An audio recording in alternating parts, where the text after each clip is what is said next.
उन्हीं को ही वो नष्ट कर देते हैं। अर्थात भगवान की बनाई हुई मूर्तियों को जो तोड़ते हैं, अंतःकरण में स्थित मुझ परमात्मा को करस्य करने वाले, अर्थात हर एक इंसान के अंतर्मन में परमात्मा है, उसको नुकसान पहुंचाने की चेष्टा करने वाले उन अज्ञानियों को तू असुर स्वभाव वाला जान। कि ऐसे इंसान अज्ञानी ही है और वो असुर है। अज्ञान हमेशा असुर स्वभाव होता है, ये याद रखना है। तो ओसीडी के अंदर जो कर्म हो रहे हैं, जो कंपल्शन हो रहे हैं, वो अज्ञान जनित है। चाहे वो बीमारी वाली ओसीडी में हो, रिलीजियस ओसीडी में हो। जब भगवान सजा ना देते, ना मन्नत लेते, भगवान को कोई मतलब नहीं है, लेकिन हम भगवान को खुश करने की कोशिश कर रहे हैं, चढ़ावा दे रहे हैं, मन्नत दे रहे हैं, तो वो अज्ञान जनित है, तो वो भी असुर स्वभाव हुआ। 8वें श्लोक में कृष्ण कहते हैं, भोजन भी सबको अपनी अपनी प्रकृति के अनुसार 3 प्रकार का प्रिय होता है। किसी इंसान को पहचानना हो कि वो इंसान अंदर से सात्विक है, तामसी है या राजसी है, तो वो भोजन के द्वारा भी पहचाना जा सकता है। एक तो कृष्ण ने बता दिया कि पूजा किसकी करेंगे, आपके पूजा करने के तरीके से भी आपके अंतर्मन का पता लग जाता है। अर्थात पूजा का मतलब यह नहीं है कि मंदिर में उठना बैठना, आप काम क्या करते हो, काम भी तो पूजा है। सात्विक लोग वो काम करेंगे जो सबके भले वाला हो, तामसिक लोग वो काम करेंगे जिसमें खुद का भला हो, दूसरों का नुकसान हो, उल्टा कर्म करेंगे। और राशि प्रवृत्ति वाले इंसान कर्म वो करेंगे जिसमें उनको फल मिलता हो, जिससे उनकी सत्ता बढ़ती हो, राज्य बढ़ता हो। तो अब भोजन की बात कर रहे हैं। भोजन भी हमें वही प्रिय लगेगा जो हमारे अंदर की प्रवृत्ति है। अर्थात इंसान जैसा अंदर से होगा वैसा ही उसको भोजन अच्छा लगेगा जी। क्या समझे? जैसा इंसान होगा वैसा भोजन उसको अच्छा लगेगा। तो अब भोजन से कैसे पहचाना जाएगा वो कृष्ण बता रहे हैं। भोजन भी सबको अपनी अपनी प्रकृति के अनुसार 3 प्रकार का प्रिय होता है, और वे यज्ञ, तप और दान भी 3 प्रकार के होते हैं। उनके इस पृथक पृथक भेद को तुम मुझसे सुन। कि अब भोजन को भी कृष्ण बताएंगे, यज्ञ, तप और दान को भी कृष्ण बताएंगे। सबका अपना अपना होता है। हाँ, तो उसको हम अब विस्तार से सुन लेते हैं। 9वें और 10वें श्लोक में कृष्ण कहते हैं, आयु, बुद्धि, बल, आरोग्य, सुख, प्रीति को बढ़ाने वाले कि ऐसा भोजन जिससे उम्र बढ़े। नशे से उम्र नहीं बढ़ती है, नशे से उम्र कम होती है, आयु बढ़ती है। बुद्धि अर्थात आपकी चेतना शुद्ध होती हो, जिस खाने को खा करके आपके अंदर अच्छे भाव, अच्छे विचार आए। बल अर्थात शारीरिक ताकत जिससे मिले। आरोग्य जो आपको निरोग रखे, जिससे आपका स्वास्थ्य बना रहे। सुख जो पेट के लिए पचाने में भी सुगम हो। प्रीति को बढ़ाने वाले जो शरीर के सिस्टम को भी अच्छा लगे, शरीर में जलन या कोई भी ऐसा भोजन सात्विक लोग करेंगे जो शरीर में जलन न पैदा करता हो, शरीर को भी शांति देता हो। तो ये भोजन का प्रकार कृष्ण बता रहे हैं। भोजन कैसा बताया है? आयु, जिससे आयु बढ़ती हो, बुद्धि बढ़ती हो, बल, आरोग्य, प्रीति को बढ़ाने वाला, रस युक्त, जिसमें रस हो, ऐसा ना हो ज्यादा कड़वा हो या बहुत खतरनाक भोजन हो। चिकने तथा स्थिर रहने वाले तथा स्वभाव से ही मन को प्रिय, ऐसे भोजन जो मन को भी अच्छा लगे, खा करके भी आपको अच्छा सा महसूस हो। ऐसे आहार अर्थात भोजन करने के पदार्थ सात्विक पुरुष को प्रिय होते हैं। ऐसे भोजन उनको अच्छे लगेंगे जो सात्विक हैं, जो अच्छे संस्कारों वाले, जो सबका अच्छा सोचते हैं, करते भी हैं, उन इंसानों को ऐसे भोजन प्रिय होंगे। और अब दूसरे भोजन बता रहे हैं 12वें श्लोक में, 11वें श्लोक में, कि जो राजस पुरुष हैं उनको कैसे भोजन पसंद आते हैं वो कृष्ण बता रहे हैं। सात्विक पुरुषों को कैसे भोजन पसंद आएंगे वो बता दिया। अब राजस पुरुषों को कैसे भोजन पसंद आएंगे वो बता रहे हैं। कड़वे, खट्टे, लवण युक्त, बहुत गरम, तीखे, रूखे, दाहकारक, दुख, चिंता, रोगों को उत्पन्न करने वाले आहार अर्थात भोजन करने के पदार्थ राजस पुरुष को प्रिय होते हैं। ये जो कड़वा भोजन खाता है वो राजस है। खट्टा जिसको ज्यादा पसंद हो, लवण युक्त, ज्यादा नमकीन, बहुत गरम, एकदम गरम गरम खाएंगे। तीखे, तीखे का मतलब आप समझते ही हैं, मसाले वाले, तीखे मिर्ची वाले। रूखे, ये जिसमें कोई जैसे सख्त से होते हैं ना, रस ड्राई से, ड्राई। हाँ रस युक्त नहीं, रस वाले तो सात्विक को पसंद आते हैं। दाहकारक, दुख, चिंता, रोगों को, कि इनसे वही राशि प्रवृत्ति जन्म लेती है और राशि प्रवृत्ति का तो स्वभाव ही दुख, चिंता और रोगों को बढ़ाने वाला है। तो ऐसे भोजन किनको पसंद आते हैं? राजस व्यक्ति को। और तामस व्यक्ति को कौन से भोजन प्रिय होते हैं? वो 12वें श्लोक में कृष्ण बता रहे हैं। जो भोजन अध पका, ना तो पूरा पका ना कच्चा, रस रहित, जिसमें कोई रस नहीं है, बिल्कुल सूखा, दुर्गंध युक्त, जो बहुत बदबूदार है, बासी, 3-4 दिन का सड़ा हुआ गला हुआ, उच्छिष्ट तथा जो अपवित्र है भी है, कि मांस मछली सब कुछ आ गया ना, वह भोजन तामस पुरुष को प्रिय है। कि गंदा भोजन किसको अच्छा लगेगा?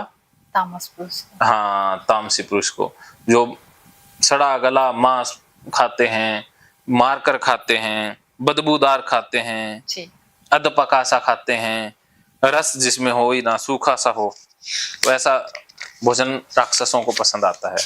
तो 2 नंबर के काम करते हैं, जो गुंडे मवाली होते हैं, उनको भोजन ऐसे ही अच्छे लगते हैं ना, शराब वगैरह जिससे बेहोशी छाती हो। तो सात्विक पुरुष कभी शराब नहीं पीता, राशि और तामसी ही पीते हैं। एक शराब वो है जो वैसे लिमिट में लेते हैं, मन की स्पीड बढ़ाने के लिए, जैसे आपके हस्बैंड लेते हैं, या बाकी कुछ लोग होते हैं जैसे शराब को भी एक योग बना लेते हैं, उसको भी पीते हैं तो आनंद महसूस करते हैं, खो जाते हैं, वो किसी का बुरा नहीं करते, वो और अच्छे हो जाते हैं। शराब पीने के बाद उनके अंदर खुशी लौट आती है, तो वो सात्विक है। लेकिन शराब पी के गाली निकालना, मारना, पीटना, बुरे काम करना, वो तामसी है। ठीक है। 13वें श्लोक में कृष्ण बता रहे हैं, जो शास्त्र विधि से नियत यज्ञ करना ही कर्तव्य है, इस प्रकार मन को समाधान करके फल न चाहने वाले पुरुषों द्वारा किया जाए, वह सात्विक है। तो अब यज्ञ कौन सा सात्विक है? कि जो शास्त्र विधि से, जो प्रकृति द्वारा, प्रकृति ने हमें जो कर्म दिया है, जैसे मुझे बोलने का, ठीक करने का कर्म दिया है, किसी को खेलने का, किसी को लिखने का, किसी को गाने का, प्रकृति ने कर्म दिया है। तो जो प्रकृति द्वारा दिया हुआ कर्म करता है, वो शास्त्र विधि से यज्ञ कर रहा है। कर्तव्य कर्म भी मेरे लिए यही कर्तव्य है, ये भगवान ने चुना है। इस प्रकार मन को समाधान करके फल न चाहने वाला, उसको उस कर्म से फल नहीं चाहिए, उसको कर्म करने में मजा है। जो राजसी होते हैं वो फल के लिए करते हैं, कर्म में मजा नहीं है, फल में मजा है। जैसे कुछ डॉक्टर ऐसे होते हैं जो राजसी होते हैं, तो वो इलाज इसलिए करते हैं कि पैसा मिले, उनको इलाज करके मजा नहीं आता जी। लेकिन कुछ सात्विक डॉक्टर होते हैं जिनको इलाज करके, किसी को स्वास्थ्य लाभ पहुंचा करके अच्छा लगता है, वो सात्विक है। तो सात्विक पुरुष का ध्यान हमेशा सर्विस के ऊपर रहेगा, ना कि आउटकम के ऊपर। तो जैसे कुछ मानसिक स्वास्थ्य कार्यकर्ता हैं जो दूसरे को मानसिक लाभ दे करके खुश होते हैं, या उनका ध्यान होगा कि पहले मैं रिजल्ट दूं, मेरा अधिकार कर्म पर है कि बेहतरीन रिजल्ट आ जाए बस। तो वो पैसा नहीं सोचते हैं, पैसे को ध्यान में नहीं रखते हैं, तो वो सात्विक है। और कुछ बार बार पैसे के लिए कर्म करते हैं कि मुझे इलाज करना है, आज विनीता जी की ओसीडी ठीक करनी है, कितने लाख रुपए मिल जाएं, तो वो ठेका ही मार लेते हैं कि 50,000। तो वो पैसा नहीं दोगे तो वो इलाज नहीं करेंगे, पहले अकाउंट में 50,000 डलवा लेंगे, उसके बाद 2-4 क्लास देके भगा देंगे, लिपा पोती कर लेंगे। देखो तो 500 रुपए में। अब कोई कहता है ना ये सब के बाद, तो बोलते हैं हमको ऐसे ही रहना है, ठीक है, लेकिन मुझे नहीं जाना किसी भी बाबा के पास, क्योंकि होगा ही नहीं कुछ, और ज्यादा बढ़ ही जाएगा। हाँ जी। तो मैं भी तो बाबा ही हूँ, काले कपड़े वाला। मुझे तो अच्छी तरह से ठगा, और मैं ठगा भी गई। हाँ तो मेरे पास कितने ठगाए? जी नहीं, आपके पास नहीं ठगाए हैं अभी। अभी नहीं ठगाए? नहीं, मतलब नहीं। अच्छा। मुझे तो रिजल्ट भी मिल रहा है इसका। हाँ। सर अच्छा। आपने जो भी कर रहे हैं वो तो अच्छे के लिए कर रहे हैं, लेकिन मैं इतना ही कहूंगी कि आप कर रहे हैं तो इंसान के जिंदगी में तो पैसे को भी जरूरत होती है ना। जो इंसान कुछ कर रहा है तो उसको तो अपना लाइफ भी तो देखना है। बिल्कुल जी, तो आप तो मतलब लोग के कल्याण के लिए कर रहे हैं, हाँ। लेकिन हम जिस लोग के कल्याण के लिए कर रहे हैं उसके कारण अगर मुझे दुख हो तो फिर ऐसे कल्याण का क्या फायदा। बिल्कुल जी, तो आप तो इसके लिए कर रहे हैं, लेकिन कुछ लोग ऐसे होते हैं जो पैसे ठगते हैं। बिल्कुल। सामने वाले लोग मर जाए जिंदा रहे उससे कोई मतलब वो तामसी है ना। जी, तो मैंने दिए और इन्हें अभी तक पता नहीं है। अच्छा, उस बाबे का पता बताओ, उसे ले आते हैं वापस। हाँ? वो तो बाबा की तरह दिखते भी नहीं थे। अच्छा, कैसे लेकिन दिखते थे? बस नॉर्मल इंसान की तरह। वो तो जॉब भी करते थे। उन्होंने जंतर उंतर दिए, ताबीज दिए मुझे, और कुछ बोले थे पूजा पाठ ऐसे करना है। कैसे कैसे बोले थे बता दो। और कुछ लौंग पढ़ के दिए थे। लौंग पढ़ के? लौंग हाँ। बोले तुमको जब बेचैनी घबराहट होगी हाँ। तो इसे खा लेना। और फिर बादाम था, बोले उसको पीस के माथे पे लगाना है। हाँ। और उससे तो मुझे और एलर्जी होती थी। माथे पे लगाना है, उससे और होती थी। अच्छा। और कुछ सामान दिए थे। सामान क्या क्या दिए थे? उसमें बोले थे क्या, उसमें ये है वो सफेद हाथी का कुछ था, दांत, हाथी अच्छा। का दांत, और 9 मुख वाले सांप का कांटा, और कुछ था, उतना याद 9 मुख वाला सांप होता है? पता नहीं, होता ही नहीं है 9 मुख वाला सांप। जी हाँ, उन्होंने ऐसा मुझे बोला। हाँ। और मैंने माना, क्योंकि उस समय मुझे इतना ज्यादा था कि कोई मुझसे 5 लाख भी कहता अच्छा। तो मैं दे देती उसे। उसका मतलब भाई उस बाबा ने भी गलती कर दी। और जरूरी होता है। हाँ। तो बोले कितना का जरूरी है उतना ही देंगे। जी। तो यहाँ आने के लिए पूछे नहीं कितने पैसे लेने वाले हैं? जी नहीं है? हम बता दिए थे 3000 का दे बोले हैं। और आने जाने में तो खर्चा जो होगा सो होगा ही। बोले ठीक है चलो। नहीं, आपका वीडियो देखे थे ना बहुत। अच्छा। गीता कोर्स जो है सो मैं चलाती थी तो ये रहते थे तो देखते थे। अच्छा। मेरे बच्चे लोग भी देखते थे। तो इनको विश्वास था आप पे, क्योंकि इनको बाबा पे विश्वास नहीं है। बाबा तो वो भी शैली तो मेरी भी बाबा वाली थी। जी, तो वो तो इनसे छुप के गए ना। अच्छा जी, तो बाबा पे विश्वास नहीं है इनको। ये पंडित बाबा ये सबको नहीं मानते हैं। इनका बस चले तो पूजा पाठ भी अपने कर लेंगे, किसी को पंडित को बुलाएंगे भी नहीं। जी, तो ये सबके खिलाफ है ये। अच्छी बात है। जी, तो आपके वीडियो देखे थे तो आप पे भरोसा था इनको। जी, और हमें कुछ चेंजिंग भी आया था।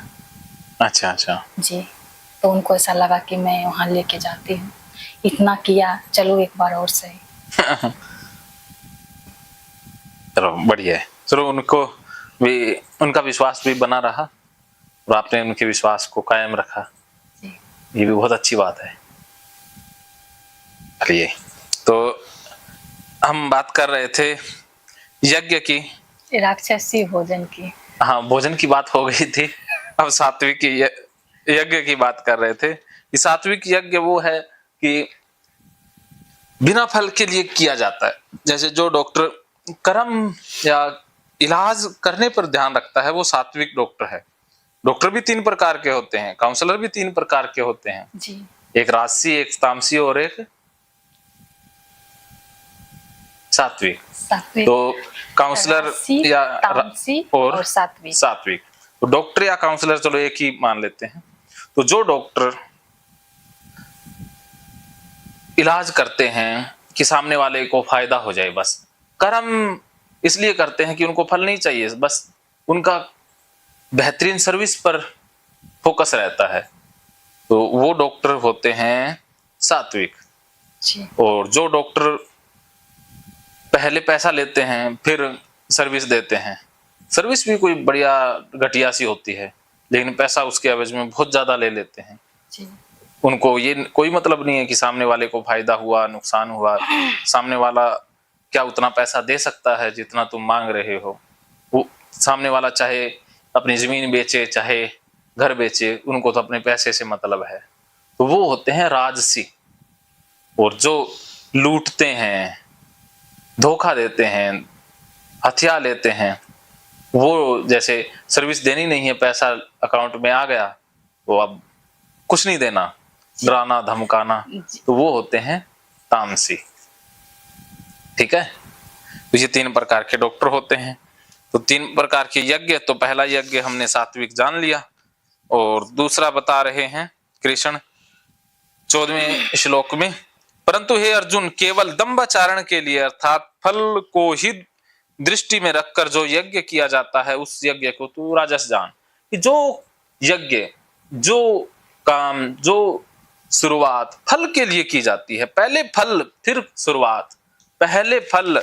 मुझे जैसे यज्ञ कुछ करवाते हैं ना कि घर में शांति आए, तो राजस है कि शांति के लिए यज्ञ किया, यज्ञ करवा लिया, कुछ आए ना आए वो लेना देना नहीं, तो वो सात्विक है। बस यज्ञ करवाने में मजा था, बस घर में सुख शांति की कोई लालसा नहीं है। तो अब मंदिर भी 3 तरह से हम जाते हैं, या तो भगवान से कुछ मांगने के लिए, ज्यादातर मंदिरों में तो राजस ही जाते हैं 99% कि भगवान से कुछ चाहिए, नहीं जाएंगे तो भगवान नाराज हो जाएंगे। तो ये सारी प्रवृत्ति क्या है, ये राजस प्रवृत्ति है। या भगवान को गाली देने के लिए जाना, तोड़ना फोड़ना, वो तामसी हो गया। और जो सात्विक है वो मंदिर जाते ही नहीं, क्योंकि वो जहां होते हैं वही मंदिर हो जाता है। सात्विक तो खुद मंदिर होते हैं। 15वें श्लोक में कृष्ण कहते हैं शास्त्र विधि से हीन, कि प्राकृतिक नियमों के उल्ट, अनदान से रहित, भी कुछ भी दान नहीं, भाव भी नहीं है दान का, बिना मंत्रों के, बिना दक्षिणा के और बिना श्रद्धा के किए जाने वाले यज्ञ, जो लूट खसोट हिंसा के लिए काम किया जाता है, यज्ञ किया जाता है किसी को मारने के लिए, वो तामस है। 16वें श्लोक में कृष्ण कहते हैं देवता ब्राह्मण गुरु, यहाँ गुरु का मतलब है, यहाँ गुरु शब्द माता पिता आचार्य वृद्ध अपने से जो किसी प्रकार से बड़े हों उन सबको समझना चाहिए। तो हम गुरु उसे ही मान लेते हैं जो ज्ञान देता है, जो अंधेरा दूर करता है, प्रकाश फैलाता है, वो गुरु है। और ज्ञानियों का पूजन पवित्रता, सरलता, ब्रह्मचर्य और अहिंसा, यह शरीर संबंधी तप कहा गया है। कि तप शरीर संबंधी कौन सा है, देवता ब्राह्मण गुरु और ज्ञानी जनों का पूजन, पवित्रता, सरलता, ब्रह्मचर्य और अहिंसा, यह शरीर संबंधी तप कहा गया है। जो उद्वेग न करने वाला प्रिय, हितकारक एवं यथार्थ भाषण है, जो वेद शास्त्रों के पठन पाठन एवं परमेश्वर के नाम जप का अभ्यास है, वही वाणी संबंधी तप कहा गया है। तप भी